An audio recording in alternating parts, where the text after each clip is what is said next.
everybody, I'm Bree the Plant Lady, and today I'm going to take you on a tour of the beautiful Columbus Botanical Garden here in Columbus, Georgia. Now, I've been in town to help celebrate their gala in the garden, which included the most incredible evening last night and a fabulous luncheon where myself and Chef Jonathan gave presentations on really instructing people on how to grow food and then how to use it in the kitchen. I can't wait to explore the gardens and show you all this amazing treasure in a southern city that I have never visited before, but will absolutely plan to come back to. So we'll start right here at the entrance, and I am completely enchanted with this Angelonia kind of serpentine border. It's just so striking. It looks like a river. And you know, it's just a perfect kind of color combination to welcome people to the garden. As you can see, the space that we utilized last night for cocktail hour is transformed for a wedding tomorrow afternoon. And this is a most delightful garden to be able to have an event in, especially a special event like a wedding. So as we walk under this border, you can see the Clematis armandii is planted that will ultimately cover this structure. And you know, I love annual plantings. I just think it's hard to beat plants like vinca and this melampodium here, which is just a really terrific summer plant. Oh look, there's a cute little anole in the shade. Now this water feature that, you know, goes down into that retention pond, but actually very dynamically just cuts right through the center of the garden. It's just calming and beautiful. It's a really great access point. You can see here in South Central Georgia, cherry trees lose their foliage very, very early. So as I rounded this corner under the arbor, I was like immediately hit with tea olive fragrance, osmanthus fragrans. And here it is right behind me, and it is just starting to bloom. And though the flowers are really small and actually kind of hard to see, the fragrance is unlike anything else in this world. And it's definitely one of the reasons that I like living in the Southeast. I think osmanthus are hardy like zone 7 or 9. So sorry for all of you who live in colder climates. You just need to visit the South in the fall or winter to be able to experience the joy that comes from the fragrant tea olive. I love that this is the original sort of home site, a farm site that is being converted into a public garden. And they have these great outbuildings, old barns. They have a really vigorous food growing program. Many things are grown in these terraced beds that are really quite enviable. You can see some cool season seeding that's just occurred, starting to germinate now.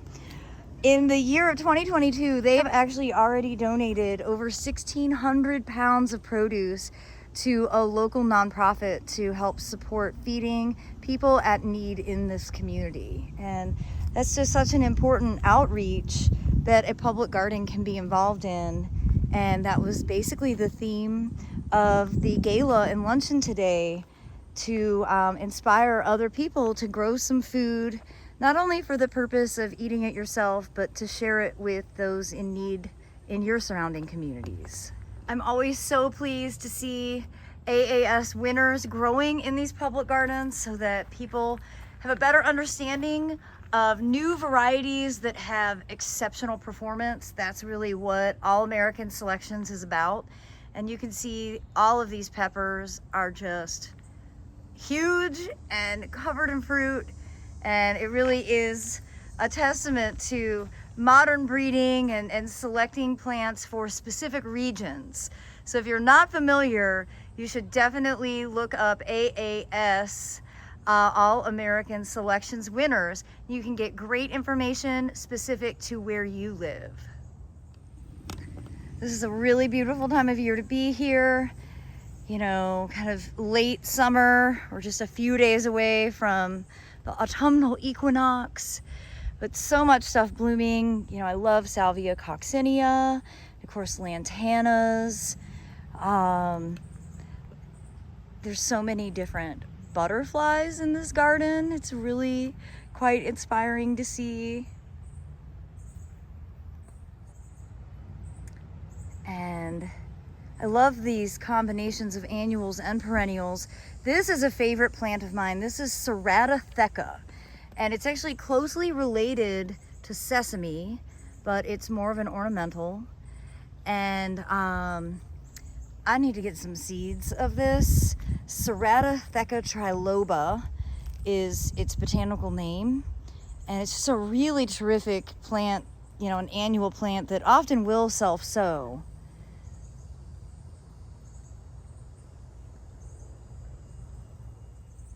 So these beautiful raised borders of boxwoods and different herbs, it's just a great combination. And actually, Chef Jonathan used herbs from this garden for the meal that was prepared this afternoon and for his demonstration. Really great idea with the boxwoods because animals tend to steer clear of it. And you know, a lot of these herbs also animals don't like to eat. So those of you who have deer infested properties, herbs and boxwoods are a great strategy for deterring them. It's also important to note, you know, here it's all clay, and you know, we get a lot of rain in the southeast in the winter, which is the opposite condition of what Mediterranean herbs want. So having them in raised beds like this, I mean, these brick beds are really extraordinary. Not only does it create a microclimate where it's extra warm in the winter season, it has really good drainage, which is critical for successfully growing something like thyme and lavender and oregano and rosemary. And here in Real Zone 8, these amazing broadleaf pennisetums are reliably hardy. So a lot of times people will say, like where I live, maybe we are borderline Zone 8, and sometimes we have winters that are of the temperature range of Zone 8 and sometimes even Zone 9. But the bottom line is, where I'm at in Raleigh, North Carolina, it's still Zone 7. And I could say this because these pennisetums, which I would desperately like to grow as perennials, are not reliably hardy for me. I think it's one of the most dynamic plants that you can include in a garden. And it's actually, this plant was my inspiration for growing black madras rice. I love the broad purple leaf of this foliage, but I can achieve that by growing black madras in pots with no drainage holes. Here's the original homestead, which acts as their administrative offices. And I just have to give a shout out. They planned the best garden event I have ever attended in my life. So if you have the opportunity to attend some sort of event here at the Columbus Botanic Garden, you definitely should take advantage of it. You won't be disappointed. And this is really a garden that is set up for entertaining, and what a huge contribution to their community that is. You can see here they are set up for a wedding that will be occurring tomorrow. And you know, who wouldn't want to have this backdrop for a special occasion? I am endlessly charmed walking through this property.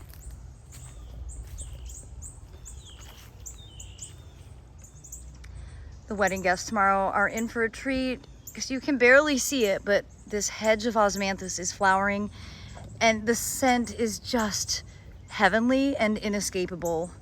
It's just absolutely extraordinary. And this is a great kind of pollinator garden, an interesting mix of native and non-native. You know, I know some people have strong opinions either way. I see lots of activity on all the plants, so therefore I think they all sort of play a role, as long as they're not invasive. I'm really impressed with that Tithonia. Look at that. It's so tall. It's doing everything it's supposed to do. If you've not grown Tithonia or Mexican sunflower, you should put that on your must-grow list. I don't have any in my garden this year, and I'm seeing it now, and I will not be without it in 2023. So another super fragrant plant that I have featured many times in my videos, Hedychium cornarium, the ginger lily. You can see this is just flowering like crazy. It's great they have it right here surrounding the bathroom, adjacent to where the restroom or where the reception will be held.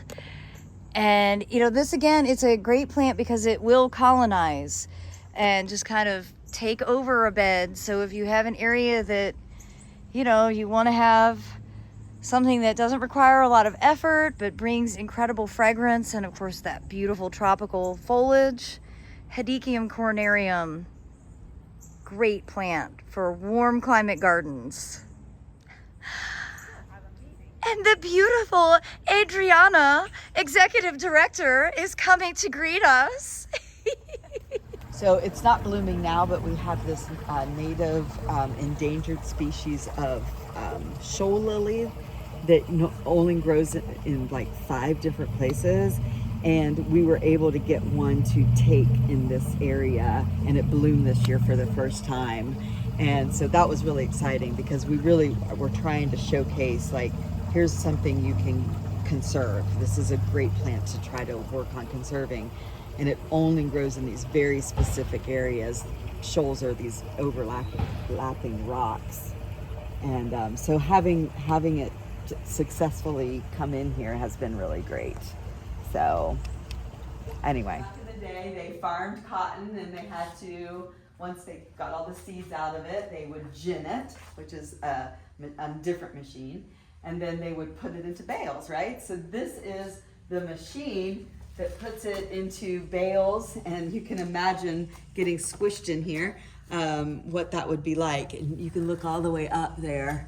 You can see how massive this thing is. Holy smokes. Yeah, it's massive.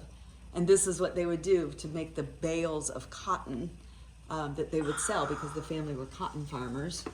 And yeah, this thing is just unbelievable. So our plan is to preserve this, probably because we can't move it, because it's so massive, but it'll be part of our kind of the museum of the Adams family and the history of the garden. And so this, we're gonna actually plexiglass this whole thing in. You'll be able to see it from the outside and the inside, which I think is gonna be really cool. That is so cool. It's an important part of Southern heritage. It is. I mean, you know, so there's things you got to celebrate where you can, and this is one of them. We're going to celebrate. We're not yet ready to talk about the other things. We're going to celebrate this one. I'll take this path to go to the Camellia Garden. Are you ready to go? You know I live for Camellia Gardens. I know. We got to see it. This is the Camellia bowl. I love this. So do you fill it with camellia flowers? We can't, because somebody decided to put a fountain in it. Yeah, funny how those things work. But on the regular, we'll see camellias floating in it, but then we have to take them out because they get sunk because of the water movement. Yeah. Okay, everybody, when I do floating flower arrangements, I don't do them with agitated water. Exactly. Really important to note. Oh, I'm so excited to see a camellia garden. Oh my gosh. I'm seeing it in the distance. So we have over 750 different types of camellias. That doesn't mean how many we have. We have more than that, but we have over 750 different varieties. We focus mostly on the reticulatas, which I'm telling you, when I moved here, I'd never seen so many, but these things are unbelievable. And then we have some Botanicas as the other one and then we have some species. But since I've been here, we're going to expand it. I've already told them, I said, we need more. If we're going to have a camellia collection, we need all the camellias. Yeah. Well, you're so lucky because here you can reliably grow Camellia reticulata. Exactly. In Zone 7, we can't. I know. And I think that's what happened. I was like, when I lived in North Carolina, I was like, well, what are the reticulatas? Why don't we have reticulatas? Oh, they can't grow here. I'd never seen them until I came to this garden. And I saw most of ours are reticulatas. And I'm like, Oh, now I get it. So that means I am going to be You back have here to- in February. Oh OMG. my gosh. When you see these, you are just, it just blows your mind. Blows your mind. People who understand camellias understand this, regardless of it being in bloom or not. And then we're putting in some companion planting now. We've got some azaleas. We're getting ready to put in some native rhododendrons in here. And then we've got the Japanese maples, and of course I am putting in stewardias. Excellent. The world needs more The stewardias. world needs more stewardias, because that is my plant. Isn't this amazing? Yes. Especially right now in this light. It is magnificent. No, they're just plain old seedlings. They turn the most fire engine red in the fall, and you can kind of see this light, how it comes through here, and it comes behind it, and it literally looks like they are on fire. It is so beautiful. There is something to be said for Just just seedling Acer palmatum. exactly. And you do have a lot of them. Ton of them. Oh, They were just seedlings that were put in, and everyone asks me what they are. I'm like, they're just seedlings. They have no names, but they are amazing when they are in their fall foliage. So ginkgo shade garden is Asian inspired. Not an Asian garden, but Asian inspired. And the idea it was we plant all these ginkgos, and obviously they're young still, but they would grow, 40 feet tall, and we'd limb them up as they grow. And then we would have this beautiful shade in this garden. And then that beautiful moment when all the ginkgo leaves turn yellow, it's situated so that when the sun sets behind us, that sun would shine right through those ginkgo leaves as you are in that garden, and you would have that beautiful golden glow in that fall time. So that was kind of the plan behind it. We've got a few years before we get there, but it's still, even now when those ginkgo leaves turn, it's still pretty spectacular, as they always are. So but yeah, and then all the Japanese maples were donated, so there's quite a few different ones in there, which was kind of nice. The boulders are local boulders from this area. We have a lot of quartz type in this area, so try to kind of tie in the topography of the area here, even though it's quote unquote Asian inspired. So. but it translates well. It does. I think it's funny. So, and then of course, this is the Georgia native perennial garden. It's mostly plants that can be found here in Georgia natively. And it's nice because there's a beautiful engraving in the stone here from William Bartram from his travels book of when he came into this area and was looking at the plants that were here. And so this quote on here is the actual quote from travels of him when he traveled through here. This is really, really cool. And then the benches are wood from the dam that was taken out that crossed the Chattahoochee. So these were submerged. They're 100-year-old logs of the structure of the dam that when we took out the dam to open back up the Chattahoochee, we made them into these benches. That is so cool. Yeah, that is the really cool part. Wow. And I love this water feature that just flows through The whole thing. the entire thing, this axis. Yeah. It's pretty cool. Well, I hope you've enjoyed this quick tour of the beautiful Columbus Botanical Garden here in Columbus, Georgia. Not only is the garden really awesome, but this town is actually super cool. And they've had like a river restoration project. So there's like whitewater rapids, and I stayed in the historic district and it was just beautiful and charming. And there's lots of great restaurants and just cool stuff to see. So I would highly recommend putting Columbus, Georgia on your list of must-visit places. It's like less than an hour south of Atlanta, or maybe right at an hour south of Atlanta. So it's pretty easily accessible, and I think we're like really close to Auburn as well. So if you are into SEC football, you might actually really enjoy this part of the world. Well, as always, thank you all so much for watching. I'll see you in the garden.